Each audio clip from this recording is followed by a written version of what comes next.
got Mr. Breadman on the phone, Mr. Stephen Edwards.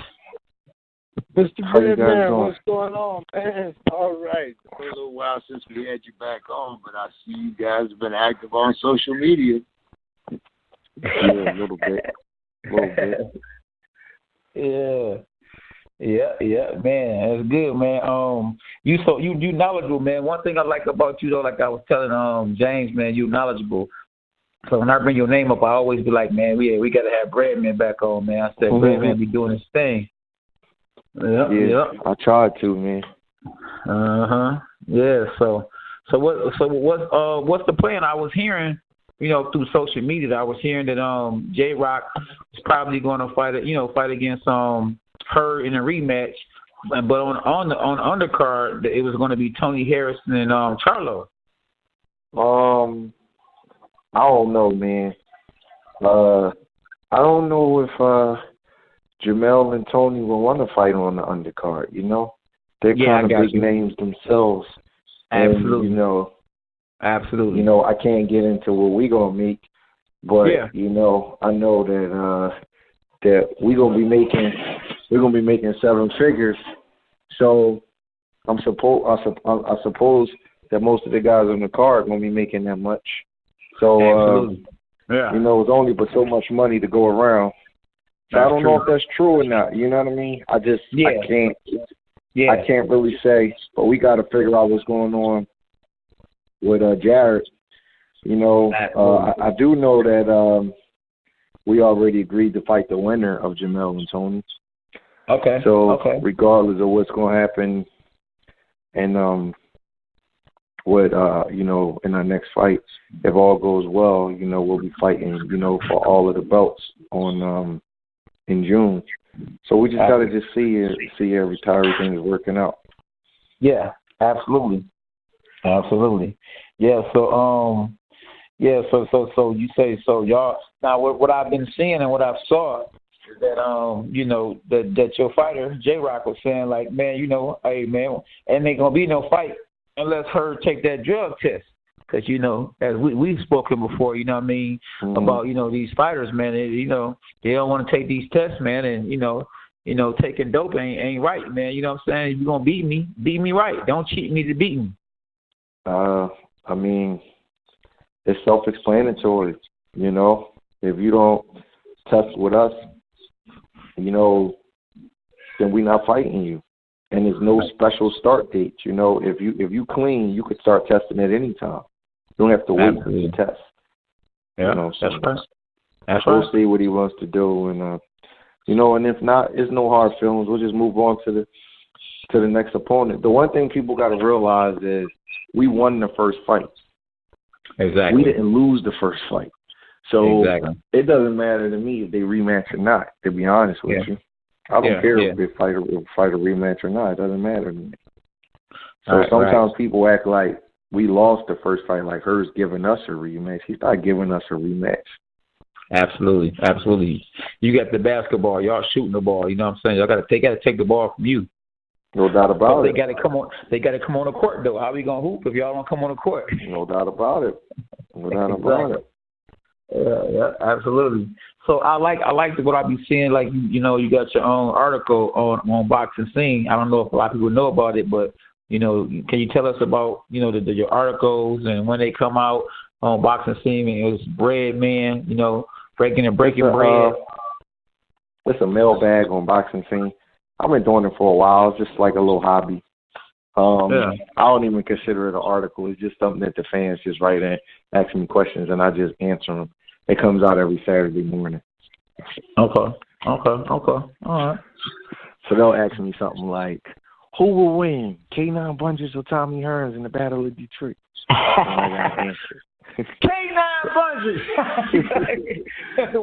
Hey, man, you better be biased. You gotta be biased, man. Right. That's the kind of question they ask me. Yeah.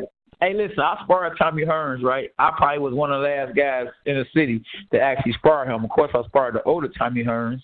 Mm-hmm. And, I respected him, so I wasn't trying to get off on him at that time. I'm current champion. But when he did decide to, show me something, I said, know like where he come from and that he used to be the guy, the man. I said, man, this guy still, boy, he still got it. You know what I'm saying? Yeah, one thing don't leave is everything. Everything don't leave. You know what I mean? You still have flashbacks and stuff. Oh yeah. You definitely get. I see you with your son. You know what I mean? You definitely got little things you still could do, man. Absolutely. Oh, exactly. Yeah, you talking about my son? You talking about we be sparring or whatever? Yeah. I was seeing you with your son. Yep. Yeah, absolutely. Yep. No, I was talking about like with Tommy. No, I was saying like with Tommy. I said like when I sparred. No, I agree. What I was saying was that like I see you with your son.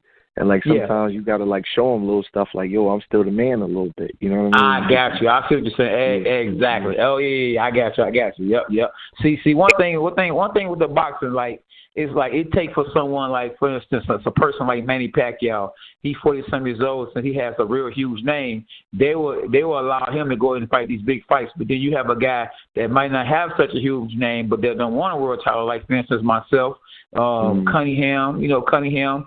They'll kind of blackball you, like, man, you look older, we ain't gonna give you no shot.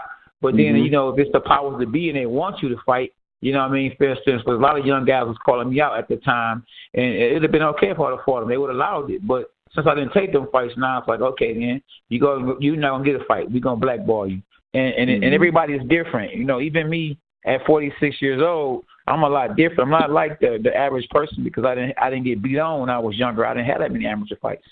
Even though I know realistically I'm not the same as I was when I was 41, because I won my second world title at 41.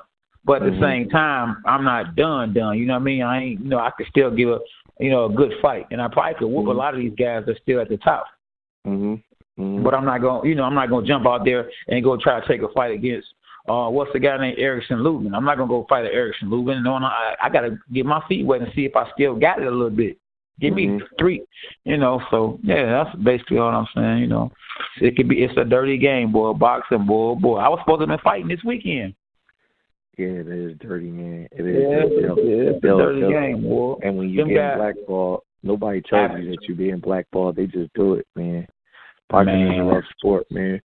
It's a rough sport. Them guys. Let me tell you what I think happened. I think they used my name to be able to, you know, when we got K9, you know, that was on a contender, he's going to be in a car. They're like, for real? Oh, yeah, okay. They got some sponsorships from that, and then told me at the end of the day when they got close to the fight, man, we can't have you on the show, man. You know what I'm saying? They won't approve your fight, man. You know, they think you're a little older now. You know, like, man, y'all playing games. They don't want to, you know.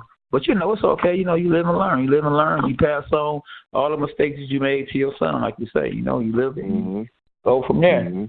Yeah. Oh yeah. So are y'all in camp right now? Are y'all in camp getting ready or what? We train all the time. K9, if you stay out the gym too much, man, you just lose your sharpness, man. So you know, we stay in the gym. Julian is a skill fighter. Guys like that, you know, they got to stay in the gym to work on different things. So we in the gym all the time. You know, we was working today. You know, we stay in the gym.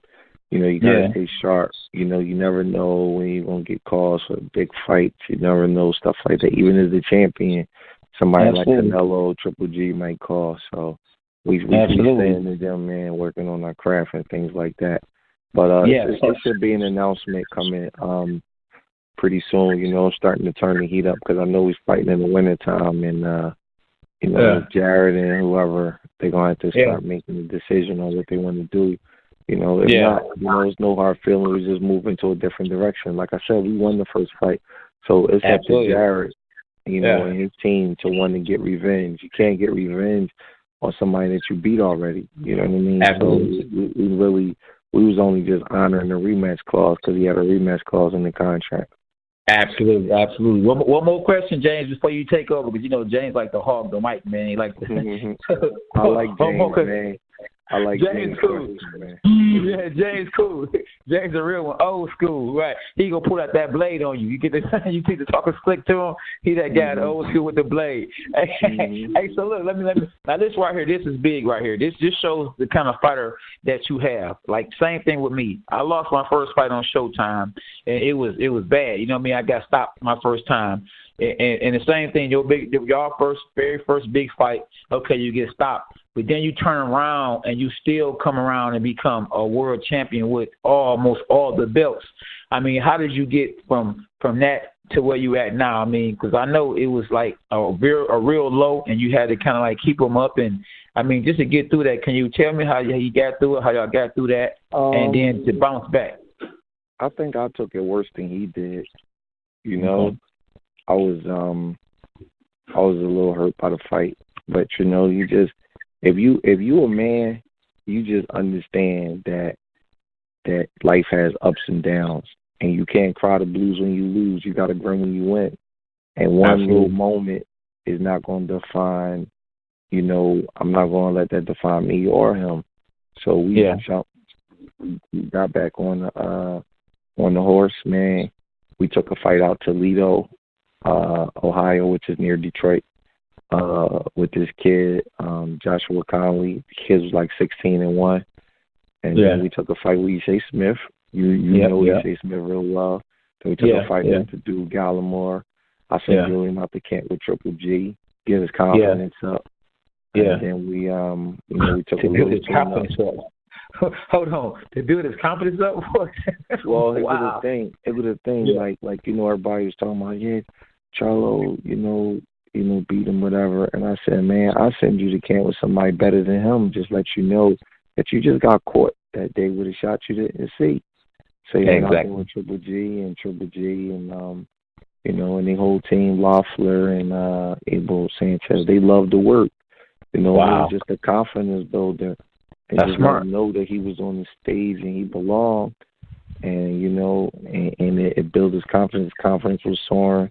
You know, we took the fight with Nathaniel Gallimore, guy that was talking a lot of smack and supposed to be this big puncher. Julian took him in deep waters and drowned him. Then we took a little tune-up. And we did what we did against Hurd, you know. So we just stayed quiet and we worked, man. Same way you did. I know the fight you're talking about when you lost to Saku Powell. You just didn't let everybody's opinion of you, opinion of what happened, define your opinion of yourself, and you turned out to be a better fighter than Saku Powell. You know what I mean? It was just that day. Y'all just both threw punches at the same time. He just happened to catch you. People don't realize that shit can happen in boxing, man. You know, you slinging enough guns and you in enough shootouts. Sometimes you're gonna get hit. Some days you the bat, some days you the ball. You know, and it's just the way it works, man. And you gotta compartmentalize it and you just move on, man. If you're a real man and you're a winner in life, you don't let no little moment like that define you. You know, that's like you approach a woman and she tell you, no, you're not my type. And then what you going to do, never approach another woman again for the rest of your life? Exactly. You know what I'm saying? It's like, come on, man. It ain't that deep. You know what I mean? Or you go for a job interview and they hire somebody else. What you going to do, walk around, never ever go for another job interview? It's ridiculous the way people think that if you lose a fight, like, oh, shit, well, you know, your life and your career is over. Only weak fighters think that way, man. No, you're right. It actually makes you a better fighter. Now, Julian, I believe Julian is a better fighter from off that loss, coming to get your title, getting the title. I believe he's a better fighter than he would have been even if he wouldn't have went through that. You know what I'm saying? Yeah. That's the way it had to be, K9, because God don't make no mistakes, man. That's the way it had to be. Absolutely, absolutely. We just dealt with it. Absolutely. You know, Floyd is a great fighter. But if Floyd could have took an L or took, you know, just some you know, a little bit of adversity and came back from that, that would have just showed you how great he was. That's why Muhammad Ali and Sugar Ray Robinson were considered the greatest, because they went through adversity. They lost fights and came back and beat the guy they lost to. Yeah. 100%. Nobody wants to lose, but when you do lose, you don't let it define you. Absolutely not. If you can come back from that. It's hard to come back, from a loss. And don't let it be a devastating loss. Oh, man, a lot of people can't deal with that. You know, when this day of social media, it just, you know, they just it screws a lot of these young guys up. Absolutely. And the sad part about boxing, that's the one thing I hate about boxing. So you get one loss in your record, now your career's over with. I mean, people will put you on the shelf or get rid of you after a few losses. I mean, it's not like that in MMA. It's not like that in right in the Indies, man. It's ridiculous. But you just gotta they thought our career was over until they thought they was feeding us when we had to go down to DC, but we fed them poison. You know what I'm saying? They thought that Jared Hurd was just gonna eat Julian up alive, but it didn't work that way, man. Exactly. Yep. Exactly. Yeah. Yep. That was a great victory, boy. And now sky's the limit. Now you guys at the top, man. And you know what? At the end of the day, too, though, you know what I kind of feel? I feel like the division is even better now because now it's not just Charlo, okay, he's undefeated. Okay, Hurd, he's undefeated. Now we're looking for them to make the big fights. But guess what? With all you guys with an L, now anybody can be matched up and it can be a great fight. From Tony Harrison to Julian Williams to Charlo to Hurd, it can be a great fight. So it ain't just we're gonna just go ahead and set up for the big fight. Because no. All the fights are big fights. Just with the L on their records, you know what I mean? It ain't, which is good, you know? Yep. Who do you think, last question, James, who do you think was going to win the fight between, Tony Harrison and Charlo? I think it's a good fight, man. I think that I thought Tony boxed excellent in the first fight. I think that Jamel had his moments. I think that I don't know if they're gonna give Tony credit in the second fight for throwing that small amount of punches. Okay. Tony did really, really good, but he really, really conserved his energy, and he pretty much beat Charlo with a jab. I don't have no problem with the decision. I thought it was a close fight, but I'm just wondering to myself, will they give him that fight again? Because that was a really controversial fight. I got you. So I'm a little bit torn. Tony's definitely the better boxer, but he's in a tough spot because if he open up, he could get clipped. If he open up, he can get tired. Because see, Tony don't fight the way he used to. Tony used to be like a killer. He used to try to knock you out. Now he's turned into a boxer. So it's tough for me. I don't really know. I'm torn. I think that the fight to me depends on Tony. I know he can outbox Jamel, but the problem is can he throw 35 punches around and still win? The judges may take it away from him. You know what I'm saying? I guarantee you it ain't gonna be in New York again. Yeah, I got you. It's probably gonna be in a place where they like more of an aggressive style. So it's gonna be interesting. So who would you guys prefer to fight, and who do you think is going to win between Sean Porter and Errol Spence? My last question, James. You mean Mr. who would prefer to fight out of Jamel and Tony? Yeah. Or do it even matter? Yeah, because I know y'all fights are scheduled. It really don't matter because we signed to fight the winner. But I think that it's more money if we were to fight Jamel. Okay. You know what I mean? That's more of a bigger money fight. But it don't matter to me. You know what I mean? I like Tony. He's a cool kid. You know what I mean? Yeah. So it's whatever. Whoever wins, we gonna fight him. But I just think just from a money standpoint, there's probably a bigger money fight if we fight Jamel. Okay. All right. Sean Porter, Sean and Earl. Yeah. I think that's going to be a great fight. It seemed like Earl pissed Sean off. I think a lot of people underestimating Sean. I'm picking Earl to win, but I think it's a good fight. I think it's a tough fight. I think Earl should win the decision. Okay. I think it's going to be a decision. Yeah, I don't think he's gonna stop Sean. Okay. All right. James, go ahead, James. Appreciate you, Breadman. Mr. Edwards. Yes, sir. Breadman, how you doing tonight, my man? I'm all right. How are you? I'm doing great, man. As I was telling K9, man, out here in Cali, it's, about just about 7 o'clock and some degrees. So, yeah, I'm doing great. But, K9 brought up, got dirty. K9 brought up a great point there when, he was talking about, your first fight and Julian's first loss. We see, that shows a type of loyalty, that a lot of times you don't see in boxing anymore. As soon as a fighter gets his first loss, the first thing he wants to do is go and change the trainer. It's always things. You guys didn't have that problem. But what do you think, or have you ever had a fighter that comes to you after his first loss and all of a sudden thinks that, he's supposed to not walk on water, you're supposed to completely change it? Have you ever been in that type of situation? Yeah, actually I have, I have a lot of guys come to me, and I tell them all, it took Julian Williams 9 years to get to where he's at. It's a lot of hard work, a lot of early mornings. I wake up in the morning. I don't want to wake my wife up, so I got to get out of bed real quietly, go throw my sweats on, meet him at the track, then come back, meet him at the gym. There's a lot of hard work and dedication. Everybody always sees the end result, but nobody sees the process that you go through. And, I believe in myself as a coach, but I'm not a miracle worker.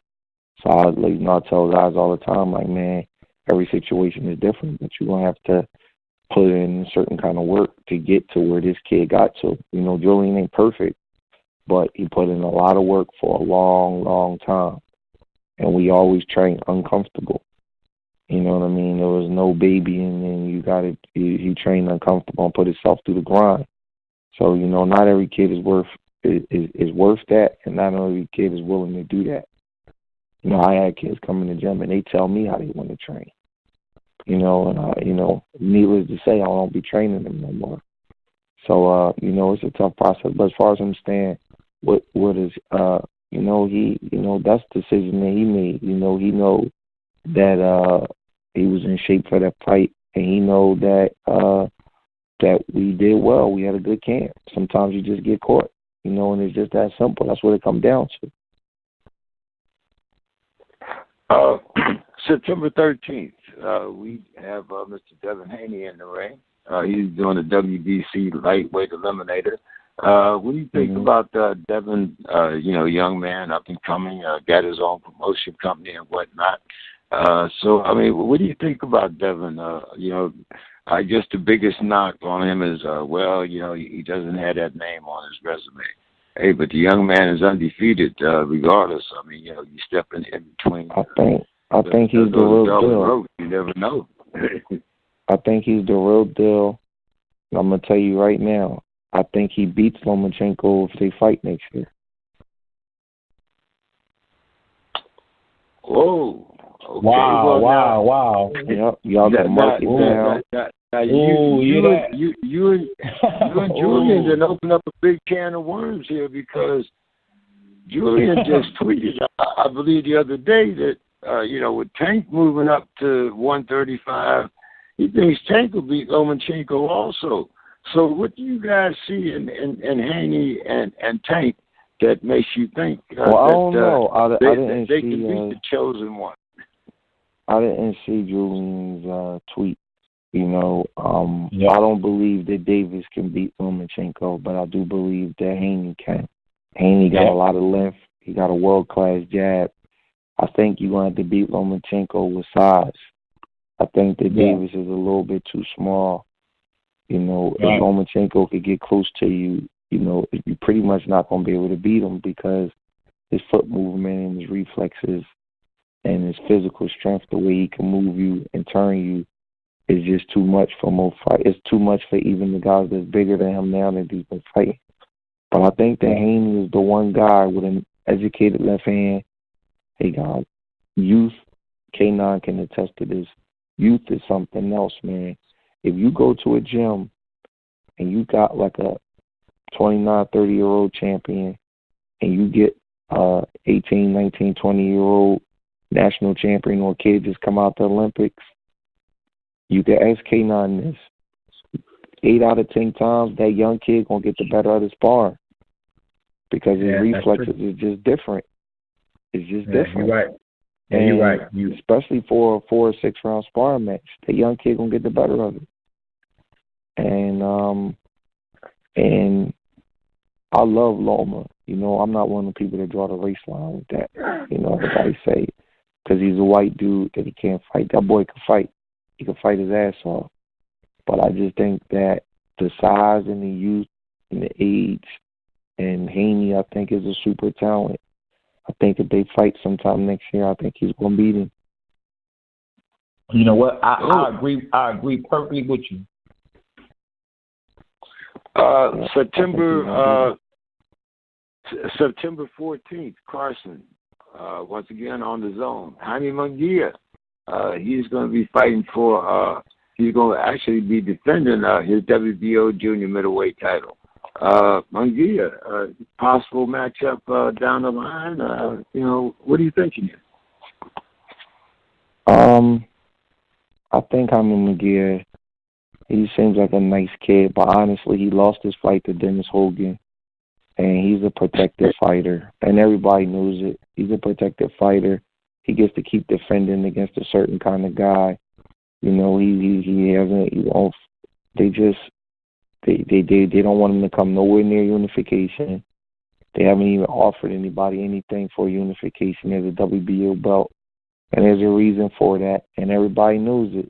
If they thought that he could win and could beat Tony or could beat Julian or could beat Jamel or could beat Jared, then they would have offered the fight, you know, and they would have tried to unify to get some power back in the division. But he's a decent fighter, but he's being saved for a Canelo fight.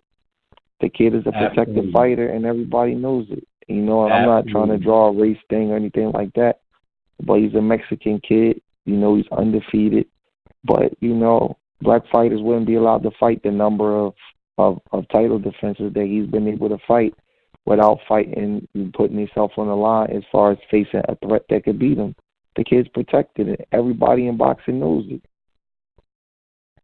And I don't know enough about his opponent, but I'll tell you one thing.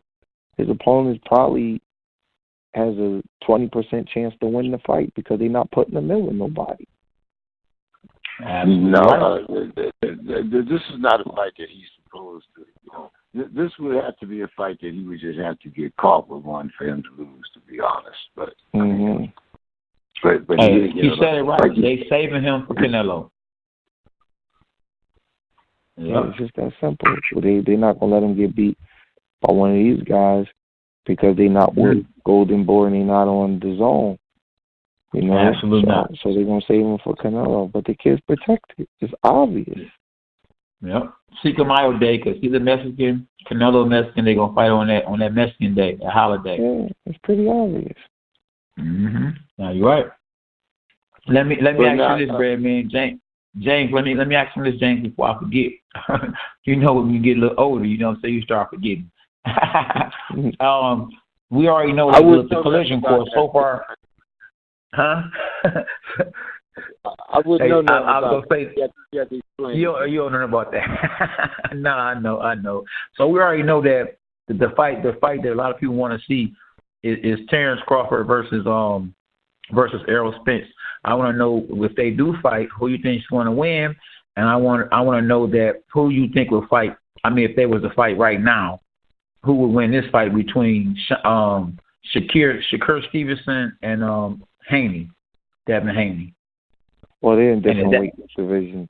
In different weight class. Okay. Yeah. Shakur Stevenson is a 26-pounder, and Haney is 35. They could still fight. Yeah, you know they're going back round. Yeah. I think they both tremendous talents. I think Shakur Stevens might be the best prospect in boxing. He's really good.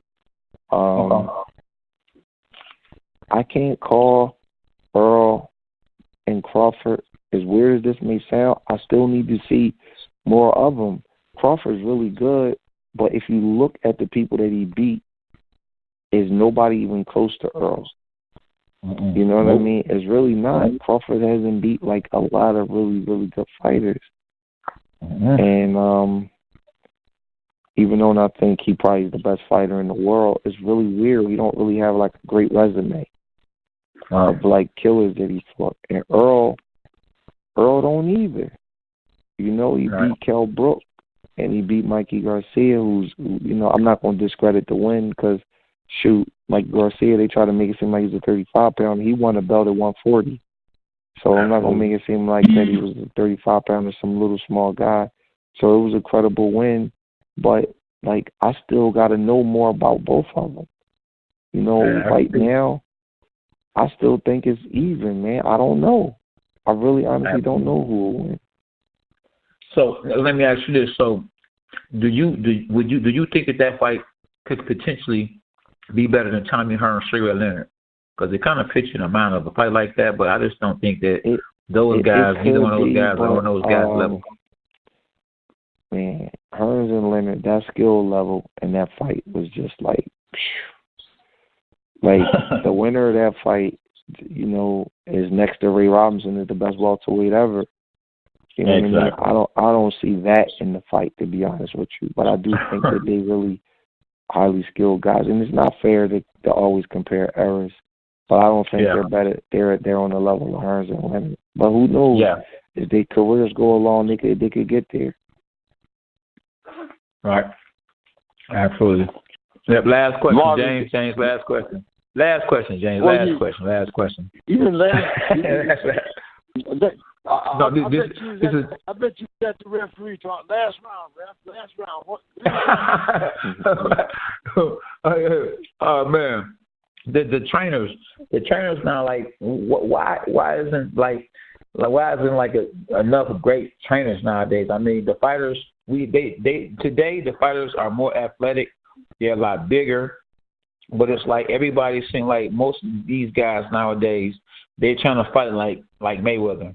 I mean, and you know what happened to all the trainers? Everybody's like these trainers now. They want to go watch YouTube and they look at what Floyd do. So now they go buy some pads and now they're a trainer. I mean, how can we help the sport of boxing? Where are the trainers at? You know. That's a tough question, man. I really don't know. I really don't really. I think there's some good trainers out there, and I think there's some clowns.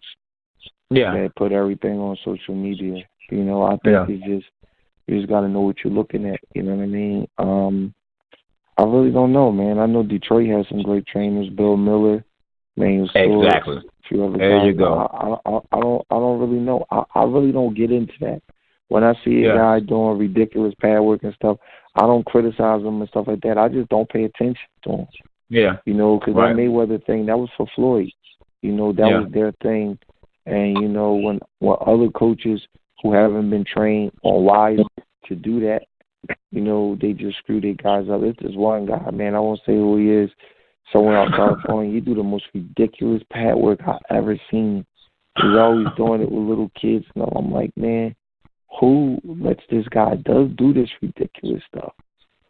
But, you know, I don't know, man. It's interesting, you know. You got a guy like Buddy McGirt, laid back guy, really smart, knows how to get you through a fight. Because everybody thinks that you do the pad work and stuff for YouTube, that's everything, right? But you got to know how to get a guy through a fight and make adjustments. So Buddy McGirt goes up against Anthony Yardy's trainer, and they got every kind of philosophy and all this fancy rat-tat-tat-tat-tat all over the place. And Buddy McGirt just telling Kovalev simple stuff. Jab his shoulder, jab his chest, hit the closest thing to you. Little smart instructions. And they won the fight on just wisdom and experience and stuff like that, man. So, you know, I'm glad. I like it when I go up against a coach that think they know everything and don't know much. You know, but I've had the opportunity to go up against some really, really knowledgeable, good coaches.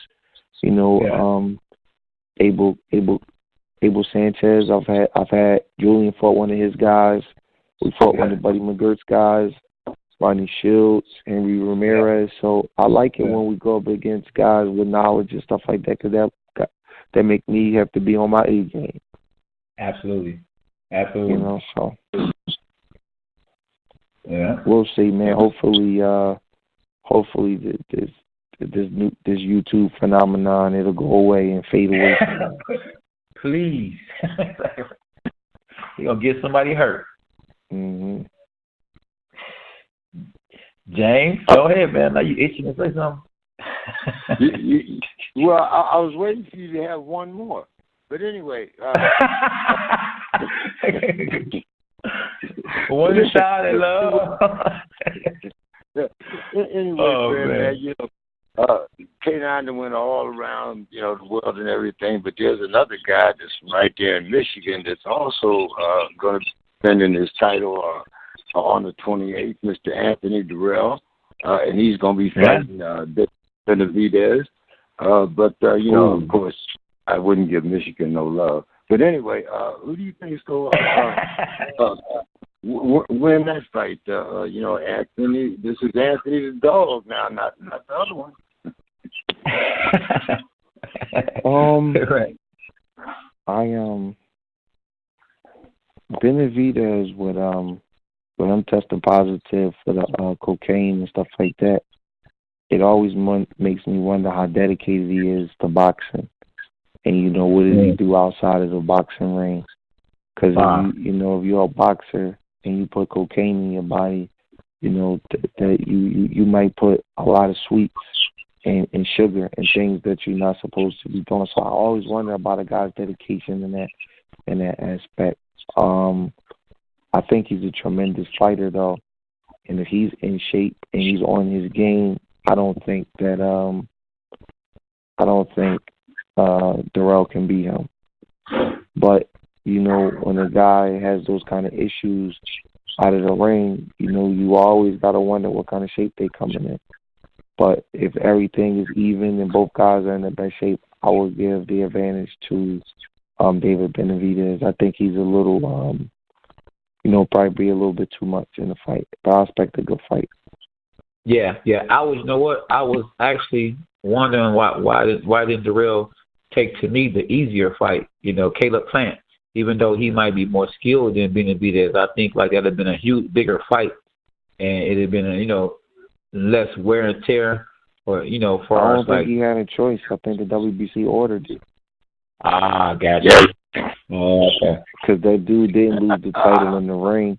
He lost the title because of he had to sit out a little while because of his positive drug suspension. Absolutely. Yeah. You know, I'm rolling with Durrell, man, but that boy is a Terminator, man. That guy Benavidez, man. That's a tough fight for Durrell, man. One thing about Durrell, man, I just hope there's no controversy with this fight. They fights always seem to have something weird happen. Weird stuff happen in these fights, man. I never seen nothing like it. It's happened like 5 or 6 of these fights. Like something like you don't know if it's a stoppage. Somebody get hit when he down. Fights in the corner. It's just always something strange going on with these fights. Yeah, that's true. But it's the weirdest thing. I've never seen nothing like it in my life, man. Yeah. You talking about, man? You mainly talking about Andre fight. Anthony fight. Too. Anthony had a fight against the dude that he just won the title from. It was stopped on some kind of weird cut. Anthony had another fight like that with Dennis Douglas. It was stopped on a weird cut. It was just It's just always something weird happening with these fights, man. Wow, that's true. It's good you peeped that out. Yeah, wow, that's true. So you just hoping that this don't end up with something weird, right? Yeah, because after a fight, man, if something weird happens, like a disqualification or somebody fall out the ring, or it just leaves you like a sense it's like you unfulfilled. Like you're like, damn, man, I didn't pay to see that. Oh yeah, like there you go. The Holyfield's ear. Yeah. Or remember the time Bernard fell out the ring against the dude Robert Allen? You know, you just don't want to see that kind of stuff. You want to see a normal. You want to see a definitive winner. So hopefully nothing crazy happens in the fight. Yeah, that's true. That's true. Something like that. And then the third. Go ahead, James. No, I was gonna say something like when Williams fought Hurd. That was like a good fight, and you know who won that fight. You got it. That's what you pay to see, man. That's exactly what you pay to see. Yeah. I don't want them close fights and the other guy thinks he won. Yeah, I got you. Go ahead, James. And then we have the young gentleman that we've had the pleasure to have on the show a few times, Mr. Mario Barrios. He's going to be fighting for the WBA, and I'm starting to. I don't even know what these titles mean anymore, but the WBA regular junior welterweight title. What do you think about Mr. Barrios as a young prospect? Another one that was San Antonio. I think he's pretty good. Julian sparred him the last time we was in California. He's pretty good. He's a big kid. He still got some things to learn. I don't know too much about his opponent, but from everything I hear, that he's in really tough in this fight. But I think he's pretty good. I think he got a chance to make some noise, with his look. He's Latino. He's in a division where they're making some money. He's pretty good. Like I said, I got to see him up close because Julian sparred him, so it was good work, But he's still learning. But I think he's a solid young kid. This I'm just really throwing it for K9. We have John Molina Jr. and Robert the Ghost Guerrero both making appearances on this pay-per-view. I mean, come on, Robert the Ghost Guerrero, John Molina Jr. I think we even got Angulo fighting Krillin. I mean, come on. So some of these seem like kind of ridiculous to me, Breadman. You're talking about fights that you don't want to see. Really? Yeah, I mean, I'm not the matchmaker, man. I think Quillen's calling Hurd Angulo pretty bad. Man. I think, I didn't even know Molina and Guerrero were fighting. But, I don't know who their opponents are going to be, so I can't really speak on that. But I think Quillen's going to hurt. Molina's fighting Refusal Lopez. Oh, that's a good fight. It's actually a good fight. I would favor Lopez. Guerrero is fighting a kid named Jerry Thomas. I've never heard of him really, but he's a well. I haven't heard of him either, but we'll see. I haven't heard, but I think Josecito Lopez and John Molina is a really good fight. I think I favor Josecito Lopez though. Yeah. Hey, Brad, man, thanks so much, man. I'm gonna turn you back over to K9 now. I just want to just make a few more little statements or questions like with the belt. Did you ever or have you ever took the belt and just kept the belt for a day or two and slept with it and looked at it and said, "Wow," you know what I mean? My first world champion. Man. No, you know what? The IBO sent me a little belt though. Okay. They sent me a little belt, man. So Julian being real stingy with the belt, you can't keep the belt for a day or two? No, I haven't even asked him, man. I let him enjoy it. I haven't even asked him, but he did they sent me a little belt. I put it up in my my sitting room. It's made out of the same material and everything, except it's just a little smaller. It's real nice though. Hopefully I can get one from the IBO and the WBA. And, And no, they his belts, man. I don't, if he wins the ring belt or something like that, I might ask to hold it. But I haven't even asked to hold the belts. I held them the night that he won them, and that's that. No matter what, K9, nobody could take. We in the history books, man. You know what I mean? So, absolutely. I haven't even asked it. A lot of the young guys in the gym ask to hold his belts. But I haven't really thought about it too much. Yeah. Now, is the relationship? I understand the relationship going to the top, but getting to the top.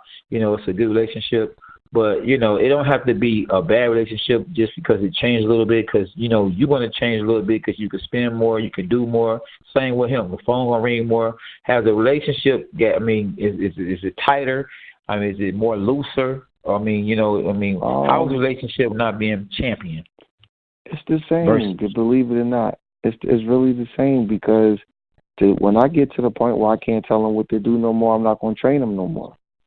Yeah. You know I get it. So and I'm not really saying it. I'm not saying like really that, the though. same. Like his outside of the ring stuff don't have nothing to do with me. Like he got kids, he got a woman, he got a house, he got bills. That stuff don't really have nothing to do with me. But in the gym for the 2 hours that I'm there, he got to do what I tell him to do, and it's just that simple, And the thing is, we just on a new journey. He won the title, right? But now he got to defend it. Now here where the real money come in. You make more money defending the title than you do winning it. So here's the real money, and here's where your legacy get built. So you know he don't want to be a one-hit wonder. So we gotta fight through this. So everything's pretty much the same. Obviously you're gonna move to a different tax bracket. As they say, more money, more problems, man. But honestly, man, I had money before I even start doing this shit, so it don't really affect me like that. This is just icing on the cake, man. So I could just do little stuff for my kids. But I don't really money don't really do that for me because I already have money. And I always keep things in perspective. I'm a disciplined person when it comes down to stuff like that. So, I ain't go out and buy no new car, nothing crazy like that. I'm still doing the same stuff I've been doing. That's good. Hey, when I was current champion, the reason why I was able to keep the title and win is because I had someone that I respected and looked up to, which was Emmanuel Stewart. As soon as Emmanuel Stewart left, so did the title. Now I got these guys in my ear that really ain't about me. They just want to be on TV and they say what I want to hear. And now I got them around. But as soon as the title leaves, they leave. So you're in a good place, and he's in a good place to have someone that really cares about him. It was you and him before the title, and it's gonna be you and him with the title, and that's a good thing, man. I just wanted to say that. Make a lot of sense. Appreciate that, man. Appreciate it. Yeah, and I thank you for coming on the show too, man. You, Bob Arum, and John David Jackson. Yeah. Huh? Breadman, let me ask you one more question. I know Jrock is your champion now, but we've seen the rise of a lot of women. Carissa Shields, comes to mind. The Fran Johnson is going to be defending her title. Have you thought about perhaps if a qualified lady would come to you? Have you thought about branching out in that direction at any time? I've never thought about it. I've never had a female approach me to train them. So, obviously it's something I will consider, but I've never had a woman in boxing approach me to train them. So, that's all I can really say. Nope. Yeah, y'all hear that, ladies? Y'all want to get serious about your careers? Here's a gentleman to talk to. Hey, thank you so much, Breadman. K9. Yep, I appreciate you guys for having. Yeah, and one thing I want to say again too before James just cut me off. Thanks for coming on the show at the last minute. I was saying that Bob Arum, Breadman, Mr. Edwards, and John David Jackson all came on at the last minute. I mean, I called y'all yesterday or text y'all, and y'all all agreed in real class acts, man. I appreciate you, man. Thanks a lot. You got some any final thoughts on where you want to tell people that they can follow you at if they want to catch up with you? No, man, they know where to follow me at. Nope, none at all, man. I just appreciate you guys, man. Thanks for having me on. All right, Mr. Breadman. Yeah, have a good night. All right. Okay.